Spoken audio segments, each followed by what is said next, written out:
Assalamualaikum warahmatullahi wabarakatuh. Alhamdulillahirabbil alamin wassalatu wassalamu ala asrofil anbiya wal mursalin Muhammadin wa ala alihi wa ashabihi wa man tabi'ahum bi ihsanin ila yaumiddin. Amma ba'd.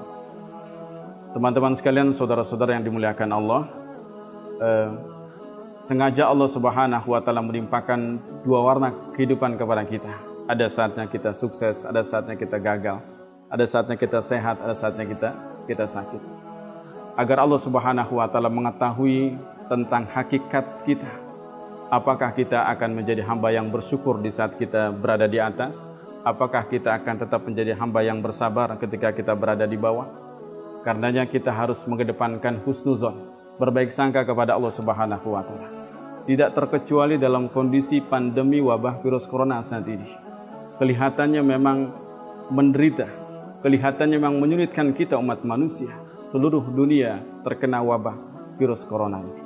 Tapi kita harus yakin dengan mengedepankan baik sangka kita kepada Allah Subhanahu wa taala. Asa an takrahu syai'an wa huwa khairul lakum. Boleh jadi apa yang kau benci itu ada kebaikan di dalamnya. Persis seperti ada kisah menarik antara Malik dengan Wazir, antara raja dengan wazir, di mana saja mereka kemana-mana selalu berdua. Di mana ada raja, di situ ada wazir. Di mana ada wazir, ada menteri, di situ ada sang raja. Dan salah satu nasihat unik dari sang wazir atau sang menteri ini, saban kali menghadapi hal-hal yang tidak mengenakan, dia selalu mengingatkan dirinya dan juga sang raja dengan kalimat khair insyaallah. Semoga kebaikan yang kita alami dalam peristiwa yang tidak mengenakan ini. Singkat cerita, sang raja mengalami kecelakaan yang membuat salah satu jemarinya harus putus. Saat putus jarinya, darah mengucur. Sang wazir, sang menteri pun mengingatkan dengan kalimat khair insyaallah. Rupanya sang raja lagi sensi, hadirin. Beliau tidak menerima dengan nasihat itu. Apanya yang baik ya menteriku? Lihat, jariku putus, darah mengucur, kepalaku pusing. Gak ada kebaikan yang aku alami ini. Aku sudah ragu dengan loyalitasmu sebagai menteriku. Penjaga, bawa menteriku, jebloskan dia ke dalam penjara. Ketika dijebloskan ke dalam penjara, sang menteri bilang khair insyaallah. Dan biasanya di akhir pekan sang raja selalu pergi tamasya.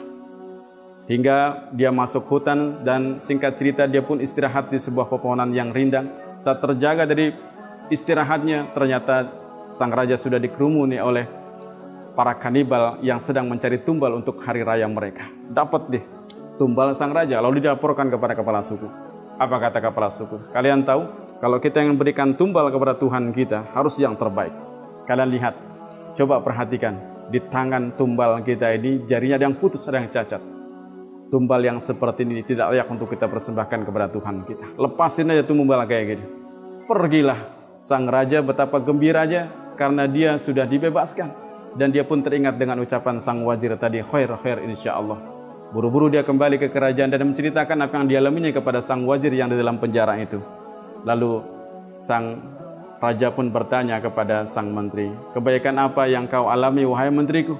Aku pun mendengar engkau ketika berada dalam penjara mengucapkan khair insyaallah. Wahai Tuan, kata sang menteri yang bijak ini, Tuan kan tahu kemana-mana kita selalu berdua. Bayangkan kalau saat itu saya tidak di penjara Anda dan kita berdua sama-sama keluar, lalu kita berdua ditangkap.